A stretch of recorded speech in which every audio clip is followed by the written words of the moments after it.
di Arab Saudi merupakan saksi sejarah perkembangan Islam yang layak dikunjungi. Terlebih tempat tersebut berdiri sebuah masjid sahabat dan sepupu Rasulullah SAW, yakni Masjid Abdullah bin Abbas. Jemaah multazam utama berkesempatan mendatangi Masjid Abdullah bin Abbas, Masjid Ibnu Abbas. Masjid ini dibangun pada 592 Hijriah. Dinamakan Ibnu Abbas karena tempatnya persis di samping makam Ibnu Abbas. Abdullah bin Abbas sendiri yakni sahabat setia dari Nabi Muhammad SAW. Selain dikenal periwayatan hadis, Ibnu Abbas juga dikenal dengan Hibrul Ummah, pemimpin umat, Fahikul Asyar, Imam Tafsir, Al-Bahar.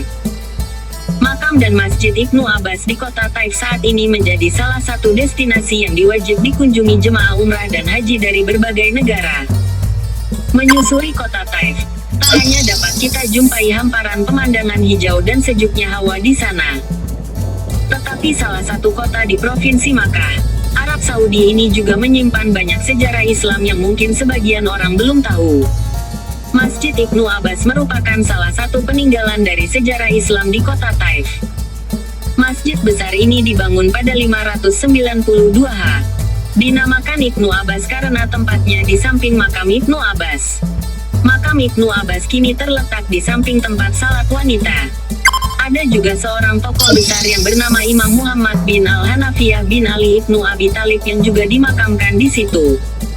Dia putra Sayyidina Ali dari istri selain Fatimah. Abdullah Ibnu Abbas adalah anak dari Abbas bin Abdul Muthalib, paman dari Rasulullah SAW. Ibnu Abbas lahir 619 M. Dia adalah seorang sahabat sekaligus keponakan Rasulullah SAW. Ibnu Abbas merupakan salah satu sahabat yang berpengetahuan luas. Banyak hadis sahih yang diriwayatkan melalui Ibnu Abbas. Ia juga menurunkan seluruh khalifah dengan nama Bani Abbasiyah. Abbasiyah dirujuk pada keturunan dari paman Nabi Muhammad yang termuda, yaitu Abbas bin Abdul Muthalib. Dikisahkan, suatu saat Rasulullah SAW menimang Ibnu Abbas dan mendoakan Ibnu Abbas dengan cara meletakkan air liurnya ke mulut Ibnu Abbas. Ibnu Abbas didoakan khusus agar menjadi ahlul hikmah atau ahli ilmu, dan kelak suatu saat nanti Abdullah Ibnu Abbas akan menjadi orang yang sangat dikagumi dan dijadikan sandaran atau rujukan khususnya Al-Quran, tafsir, dan hadis. Semasa hidupnya, Ibnu Abbas pernah berpesan agar dimakamkan di Taif, bukan di Madinah atau di Makkah. Bagi Ibnu Abbas, Madinah dan Makkah merupakan kota suci yang hanya layak untuk orang-orang yang benar-benar bersih. Ibnu Abbas yang berjuang bersama Rasulullah merasa tidak pantas dimakamkan di tempat suci ini. Karena itu, di masa senjanya, Ibnu Abbas memilih tinggal di Taif sampai meninggal pada 78 Hijriah saat berusia 81 tahun. Selain terkenal dalam jalur periwayatan hadis, Ibnu Abbas juga dikenal dengan banyak julukan antara lain Hibrul Ummah, pemimpin umat, Faqihul Asyar, orang yang paling pandai memahami agama di masanya, Imam Tafsir, ahli tafsir, Al-Bahar, lautan karena luasnya ilmu, dan banyak julukan lain.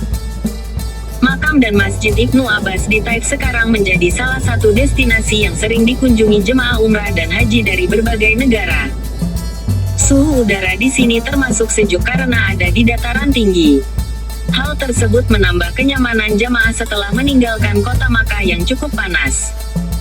Kota Taif sendiri berjarak sekitar 90 km dari Makkah. Abdullah bin Abbas adalah ahli tafsir dari kalangan sahabat. Abdullah bin Mas'ud, seorang ulama sahabat, mengakui kepiawaian Ibnu Abbas radhiyallahu anhuma dengan mengatakan, penafsir Al-Quran yang paling baik adalah Ibnu Abbas. Jika dia berumur seperti kita, niscaya tidak ada seorang pun dari kita yang ilmunya mencapai 1/10 ilmunya. Sahabat sekelas Umar radhiyallahu anhu pun mengakui keilmuan Ibnu Abbas yang waktu itu masih muda. Tercatat oleh Al-Bukhari di dalam kitab sahih beliau bahwasanya suatu saat Umar memasukkan Ibnu Abbas muda ke dalam majelisnya bersama para tokoh Islam. Tak jauh dari ia dimakamkan kini dibangun sebuah masjid yang dilengkapi dengan perpustakaan. Masjid Ibnu Abbas dibangun pada 592 H, dilengkapi dengan berbagai fasilitas termasuk tempat salat wanita yang terpisah. Maka Makam Ibnu Abbas sendiri terletak di dekat tempat salat wanita dengan pagar tinggi di sekeliling makam. Pengunjung hanya bisa menziarahinya dari balik tembok tinggi tersebut dan tak bisa disaksikan kecuali mereka yang nekat untuk memanjat dan melihat makam tersebut. Ada juga seorang tokoh besar yang bernama Imam Muhammad bin Al-Hanafiyah bin Ali Ibnu Abi Thalib yang juga dimakamkan di sisi makam Ibnu Abbas. Dia adalah putra Sayyidina Ali dari istri selain Fatimah. Makam Abdullah ibn Abbas sangat sederhana, hanya ditandai tumpukan batu berukuran sedang. Tak ada hiasan apapun di makam tersebut. Tembok kelilingnya sewarna dengan warna tembok masjid yakni kuning bersemu kecoklatan dan sangat khas jika dibandingkan dengan bangunan lain di sekitarnya. Selama ziarah, jamaah umrah mengalami momen yang sangat berarti dan penuh keberkahan. Makam Abdullah bin Abbas memiliki kehebatan dan kelebihan yang patut diapresiasi. Berikut adalah beberapa kehebatan kelebihan makam Abdullah bin Abbas. 1. Kedekatan dengan Rasulullah. Abdullah bin Abbas adalah sepupu Rasulullah dan memiliki kedekatan yang istimewa dengan beliau. Hal ini menjadikan makamnya menjadi tempat yang sangat berarti bagi umat Islam. 2. Sumber ilmu. Abdullah bin Abbas dikenal sebagai salah satu ulama besar dan ahli tafsir Al-Quran.